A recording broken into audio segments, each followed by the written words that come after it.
Shalom,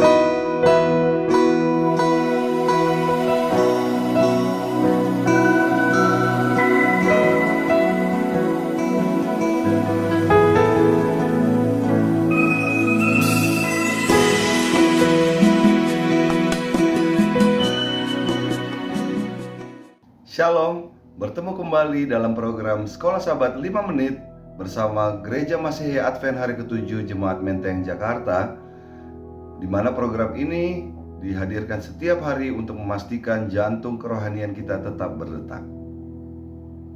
Kita tiba di pelajaran hari Jumat, pendalaman pelajaran minggu ini yang berjudul Pelajaran Sejarah dari Musa. Saudara-saudara, tujuan mempelajari Alkitab yang syarat dengan cerita dan kronologi sejarah dijelaskan dalam 2 Timotius 3 ayat 16.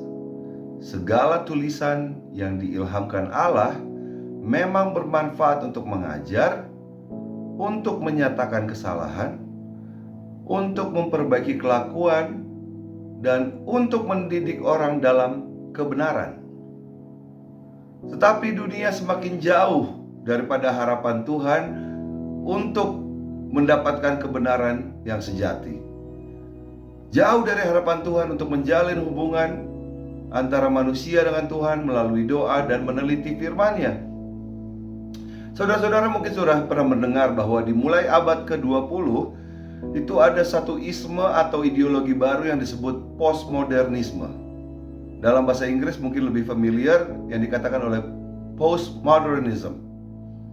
Banyak postmodernis, dia menganut satu atau lebih dari pandangan berikut. Nomor satu, tidak ada realitas objektif. Nomor dua, tidak ada kebenaran ilmiah atau sejarah. Dengan kata lain, tidak ada kebenaran objektif. Nomor tiga, tidak ada yang namanya kodrat manusia, bahwa perilaku dan psikologi manusia itu ditentukan oleh dikonstruksi secara sosial. Postmodernis menolak ide kalau ada sebuah realitas alami yang objektif, sebuah realitas yang keberadaan dan sifat-sifatnya secara logis sebenarnya terlepas dari manusia dan pikiran mereka. Dengan kata lain, mereka menolak ide bahwa ada kuasa di luar manusia itu, atau kuasa seperti yang kita tahu, kuasa Tuhan Sang Pencipta semesta langit dan bumi.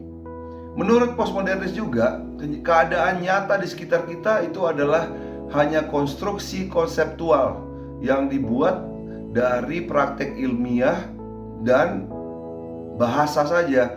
Jadi kata-kata yang mengkonstruksi itu semua.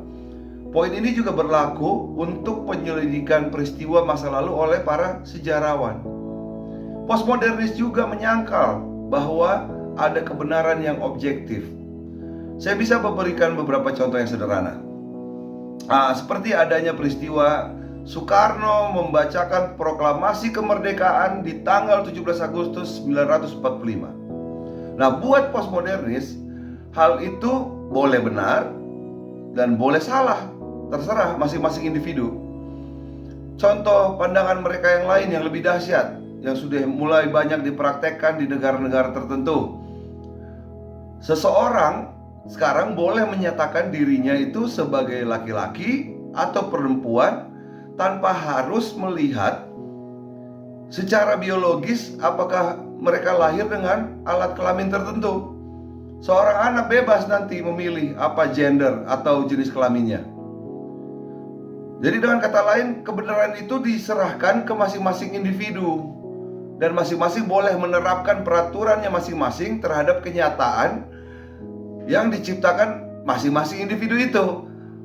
Pandangan seperti ini sudah mulai pesat, saudara, berkembang dan sangat disukai oleh generasi, saya sebutnya generasi sosial media lah ya, karena ketertarikan mereka akan kebebasan untuk melakukan apapun yang mereka mau.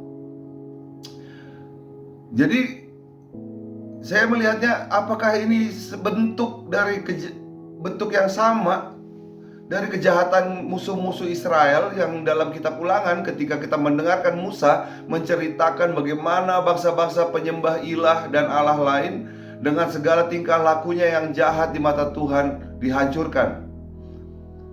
Apakah ini juga yang membuat penulis Sekolah Sahabat kita ini ingin kita sadari agar kita dapat belajar dari sejarah perjalanan orang Israel waktu di zaman Musa?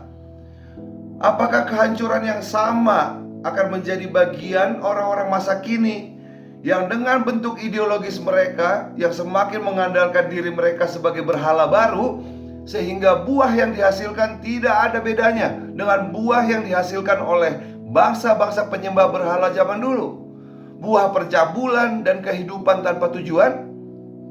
Apakah sama seperti bangsa-bangsa seperti Amori yang sudah sekian lama diberikan kesempatan untuk berbalik dan menyembah Tuhan yang benar, tetapi memilih untuk tidak melakukannya, dan akhirnya dimusnahkan Tuhan, bahkan hingga perempuan anak-anak mereka?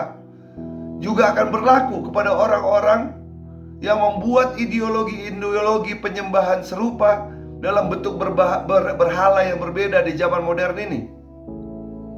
Kasih Allah begitu hebatnya, sehingga sejarah selalu berulang, dan selalu ada umat yang dipilih untuk menggambarkan pertobatan kepada semua umat manusia. Tapi waktu itu akan habis, ada batasnya. Dan orang-orang yang memilih untuk mengabaikan sejarah dengan melalaikan pertobatan, akhirnya harus musnah. Saudara-saudara yang menonton, ikutilah diskusi Sekolah Sahabat yang menarik dengan pertanyaan-pertanyaan yang sangat mendalam, sehingga membantu kita menentukan pilihan yang benar kepada siapa kita akan menyembah. Banyak gereja Advent di sekitar kita, setiap hari Sabtu yang kita sebut hari Sabat jam 9 pagi, saudara datang ke gereja itu dan ikutilah diskusi Sekolah Sahabat, sehingga banyak pertanyaan-pertanyaan yang mungkin ada di pikiran saudara yang bisa didiskusikan bersama-sama. Tuhan Yesus memberkati.